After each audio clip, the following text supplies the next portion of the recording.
Well, I really like that all of us came from different areas and we all came here for one common passion, which is the environment, but we all like the environment in different ways. So, certain people, I know one girl I was talking to, she was into beekeeping, which is really awesome, while other people, they might be more into the ecological factors, like installing signs in their schools saying, don't park here, this is an auto-free parking zone.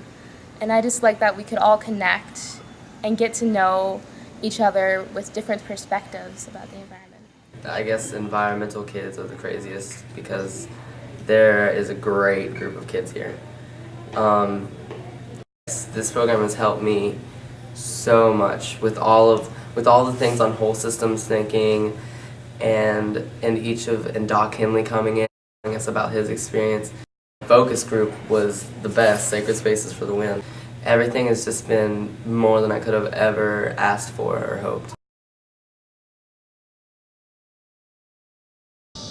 My focus group is Animals Near and Far, and we work on wildlife biology. So through the past week, we've learned about the ecosystem around us through distribution, population size, demographics, and as well as behavior. So we determined these factors through a variety of methods. We learned how to trap animals, we learned how to use game cameras, we learned how to track animals, and we also learned how to use bird banding.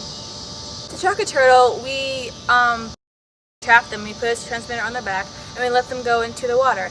And a couple hours later, we got into kayaks and took a radio telemetry antenna, and we would find the frequency of their transmitter, and we would go and find the animal by using the antenna to lead us to their location.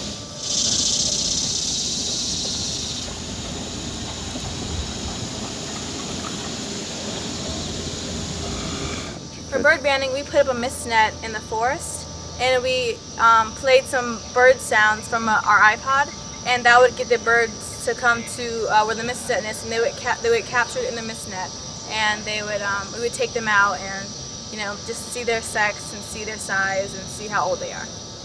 We also use game cameras. We set game cameras near little streams of water, and we baited the area around it so that animals would come to it and we would see it at night. We baited it with sardines, so we got like a variety of different animals. We got deer, we got raccoons, possums, and we saw a mouse once as well.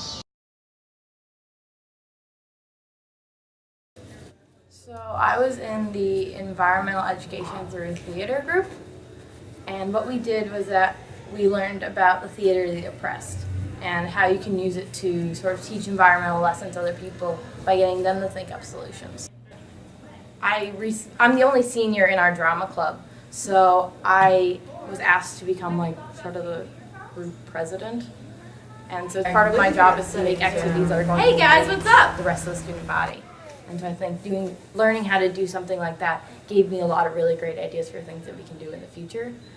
Because we don't want to just have people watching the shows anymore. We want people to really understand the point. Are you sure about that, guys? Yeah. Well, that's really bad for you. And it's bad for the environment, too. It tastes good. Yeah.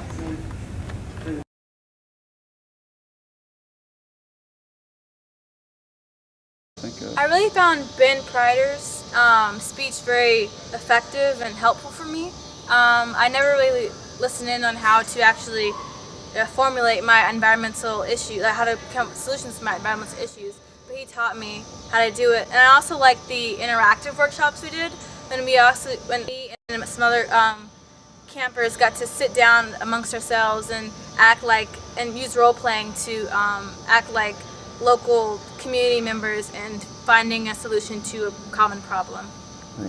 Well, the workshop today about collaboration from the Rocky Mountain Institute really made me think about how we deal with our issues today. Instead of coming up with a problem and a solution and having people cooperate with you, you identify the problem and then have others come up with solutions, do collaboration, and then you implement it.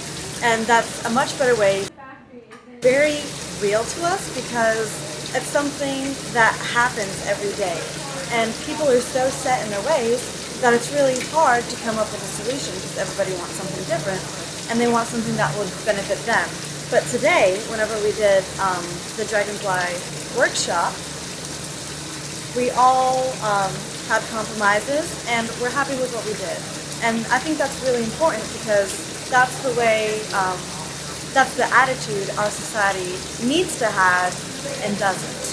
And so we would very much like to portray that and help spread that whenever we leave here. And that's why I feel like this was the most beneficial workshop. I loved pretty much every moment of this summit, that it was one of the best things that has ever happened to me, and it's one of the biggest things that ever affected my life because they're just such great people here, and I'll never forget it. Just I've really enjoyed it here, and I've learned so much that I'm going to take back home and use in my everyday life.